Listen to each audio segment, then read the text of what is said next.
संघर्ष के साथी हमारे बीच में बीगना से, कंधाना से, पालड़ी से, बाल रोड से, चल रोड से वो कार्यकर्ता साथी भी हमारे बीच में बैठे हैं।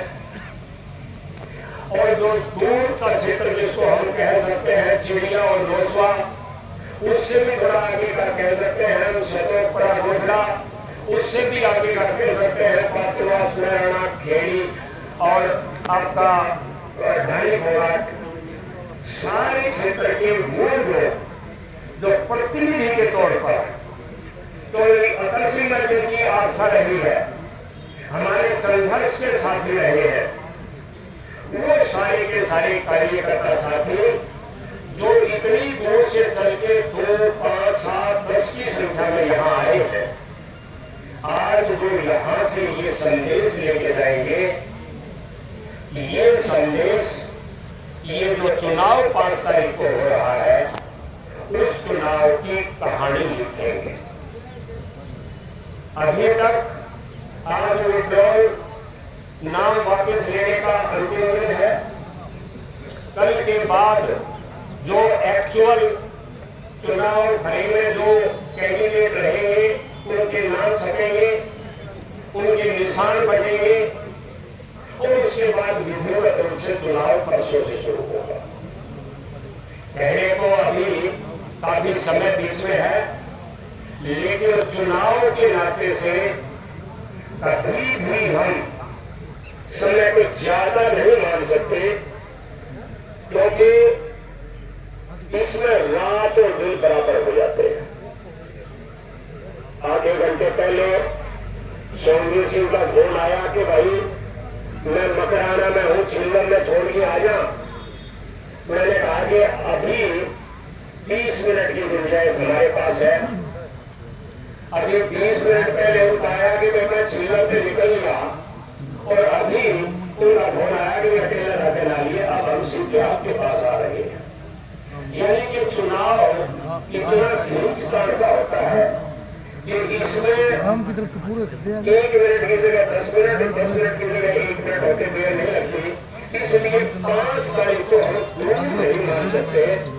हम लोगों को अपनी करामात और करामात भी इस ढंग की करामात को समझिए कि अपना हरियाणा प्रदेश में खासतौर से पूरे देश में भी परिस्थितियां एक जमाने में ये बढ़ती थी और प्रजातंत्र में सुधार तो बहुत हुआ है, लेकिन ऐसा होता था कि 2-3 तरह के वोटर अपने आप पैदा हो जाते हैं। प्रजातंत्र जहां जनता सरकार बनाती है वहां भी 2-3 तरह के वोटर, जिसमें हरियाणा प्रदेश भी अछूता नहीं रहा है पूरे में। एक तरह का वोटर ये होता है जो दबंगों से वोट मांगता है, जिनका मोटो होता है कि वोट लेंगे, लूटेंगे भी, लूटेंगे भी। दूसरी तरह का एक वोटर वो भी इस देश में और प्रदेश में पैदा होते रहे हैं कि जिसको जो बात बोलेगा वो अपने बात पर आए नहीं। बड़े बड़े वायदे करके जनता के बीच में लोग आते हैं, पार्टियां आती हैं, लेकिन जब उनके हाथ में पावर आती है तो वो लोगों के साथ जो बातें कही हुई है उन बातों के ऊपर कहीं नहीं दिखते। अभी मेरे से पूरे बोलते हुए कुछ साथियों ने बताया भी था कि जिस हिसाब से आज की ये सरकार जिसके खिलाफ आप और हम 36 जात के लोग पूरे हरियाणा प्रदेश में लड़ाई लड़ रहे हैं, उन जालिमों ने किसानों के साथ जिस हिसाब से जाती गई, हरियाणा प्रदेश इसमें न बहुत ज्यादा औद्योगिक है क्षेत्र है, न कोई दूसरा संसाधन है। यहाँ या तो खेत का किसान है या खेत का मजदूर है, यानी कि जिसके पास जमीन नहीं है वो भी खेती किसानी से जुड़ा हुआ व्यक्ति है। वो तमाम 36 जात के लोग आज ये महसूस करते हैं कि जिस हिसाब से कुचला गया, लोगों को दबाया गया और कोई 700 के करीब लोगों ने तो दिल्ली के बॉर्डर के ऊपर शहादत दी। वो सरकार का जालिमाना तरीका जिसकी बदौलत आज हरियाणा प्रदेश की जनता का मुंह 100% बदला हुआ है। सत्ताधारी पार्टी आज टिकटों में हेराफेरी कर रही है।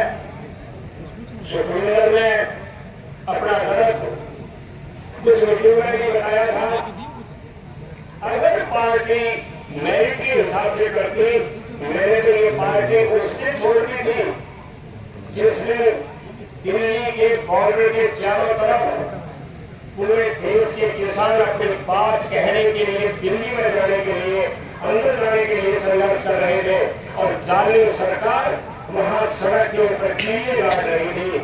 मैंने तो उस दिन पार्टी को छोड़ दिया था, लेकिन इस मरी हुई पार्टी में भी सुखविंदर ने अपनी तरफ से जान फूटे में कोई कसर नहीं छोड़ रखी थी। किसान मोर्चे का अध्यक्ष बना के बुराई देने के इरादे से इसको आगे किया हुआ था, इसको ढाल बनाया हुआ था और जब मौका आया उस वक्त एक ऐसे व्यक्ति को यहाँ आगे करके भेज दिया जिस व्यक्ति का इस पार्टी के सिद्धांतों से, तथाकथित सिद्धांतों से कोई वास्ता नहीं था, कोई लेना देना नहीं था। ये तो आज स्थिति पैदा हुई है, इसमें साथियों बड़ा बदलाव हरियाणा प्रदेश में होने जा रहा है। हरियाणा प्रदेश में, देश में तो मैं बता रहा था कि 3 तरह की जनरेशन चुनाव के नाते से पैदा हुई है। एक जो बड़ी संख्या में है, दिखता तो है, वो ये भी है कि लेके जोर कमा के खाओ, रहा हो। वो विचारधारा जो पैदा करी थी, वो विचारधारा हरियाणा प्रदेश में तो बंसीलाल जी ने पैदा करी। एक लड़ाई छिड़ी हुई थी उस वक्त, लेकिन सिद्धांतों से समझौता नहीं करने की बात।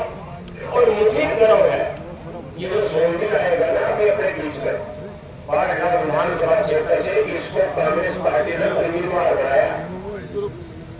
मेरी भी इस चुनाव में यहाँ बाढ़ विधानसभा क्षेत्र से उम्मीदवारी की सशक्त दावेदारी थी, इसमें कोई शक नहीं है, आप लोग भी जानते हो। लेकिन इसमें तो एक बात आई, वो ये आई कि इस पार्टी में मैंने पिछली पार्टी छोड़ तो दी किसानों के उस संघर्ष के दौरान 2021 में, लेकिन इस पार्टी में शामिल हुए मुझे 1.5 साल हुआ था और कहीं ना कहीं पार्टी में ये बात आई कि भाई बिल्कुल व्यक्ति सही है, परिवार सही है, इज्जतदार है, जनता में पेट है, पहुंच है, पहचान है, लेकिन जनता के बीच में इनकी अभी पार्टी के नाते से उपस्थिति का समय कम है। इसलिए ये बात पार्टी की तरफ से जो हरियाणा प्रदेश में, जो हरियाणा प्रदेश के पूर्व में मुख्यमंत्री रहे हैं तो भूपेंद्र सिंह हुड्डा, अपेक्षा करते हैं और संभावना है आने वाले समय में फिर हरियाणा प्रदेश की कमर जमाएंगे, मुख्यमंत्री होंगे।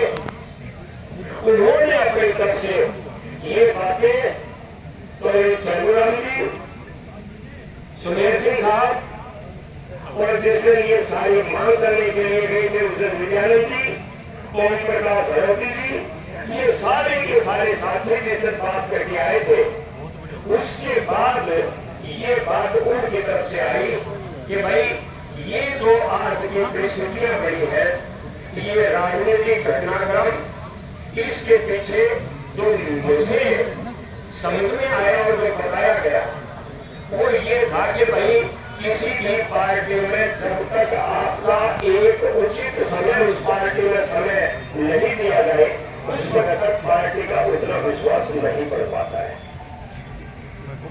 कोई बात नहीं है, ये संघर्ष है, चलता रहेगा।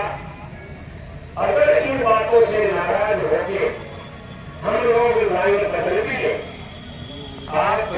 कि बीच में ये बात मैं इसलिए स्पष्ट तौर पर कह रहा हूं कि आपके सहारे से हम लोग आज यहां तक पहुंचे हैं।